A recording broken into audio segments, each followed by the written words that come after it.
मां, मुझे ऐसे महान पिता मिले, ऐसा भाई मिला, फिर तेरे जैसी मां की कोख से जन्म क्यों नहीं मिला? कह के सुत होने का कलंक क्यों लगने दिया? यदि आज आप मेरी जननी होती तो मुझे ऐसा कलंक कदापि न लगता। जन्म मरण अपनी इच्छा से नहीं होता पुत्र, ये सब पहले से ही निर्धारित है। इसी को भाग्य कहते हैं।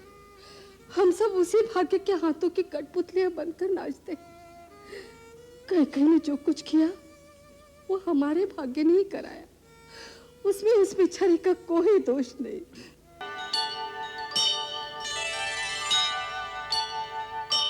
हे धर्मपिता, अब मैं आपके भरोसे पर हूं। आप एक पिता की भांति मुझे अधर्म से बचाएंगे। आप एक राजा भी हैं और एक ऋषि भी, इसीलिए निष्पक्ष भाव से आप मेरे हृदय के प्रेम को जानकर मेरा न्याय करेंगे। मैंने श्रीराम भैया के राज्याभिषेक की पूरी सामग्री आपके सामने रख दी है। यदि न्याय मेरे पक्ष में है तो इसी समय सबके सामने श्रीराम भैया का राज्याभिषेक किया जाए। यही अपेक्षा लेकर मैं अपने आप को आपकी आज्ञा के अधीन करता हूं।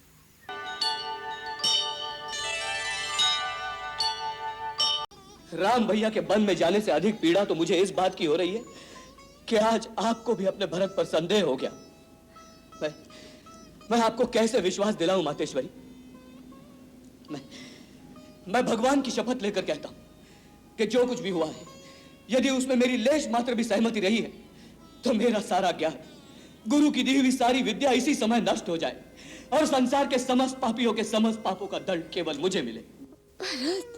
मां, आप तो ममता की मूर्ति है मां। मुझे पूरा भरोसा था कि भले मेरे राम भैया मुझ पर संदेह कर जाए, परंतु आप मुझ पर कभी संदेह नहीं करेंगी। बचपन से मैंने आप ही की गोद में अधिक स्नेह पाया है, और आज अगर उसी गोद में मेरे लिए स्थान नहीं है तो ऐसे जीने से तो अच्छा है कि मुझे मृत्यु आ जाए। मां, क्या केवल राम ही आपका पुत्र है? नहीं भरत। भरत नहीं? मैं तो इसलिए आपके पास आया था कि आप अपने स्नेह का हाथ मेरे सिर पर रखेंगी, मेरी घायल आत्मा को अपने आंचल की छाया में शरण देंगी। परंतु मेरे भाग्य में मां का प्यार कहा। नहीं भरत नहीं। मेरे पाप का यही दंड है। माता, मेरा एक ही पाप है कि मैंने कैकेयी की कोख से जन्म लिया, परंतु इसके लिए वो विधाता दोषी है, मैं नहीं। विधाता ने इस संसार में कैकेयी जैसी क्रूर नारी को जन्म ही क्यों दिया? और अगर जन्म देना ही था तो उसे बांझ क्यों नहीं बनाया, जिससे मेरे जैसा कुल का कलंक पैदा ही ना होता।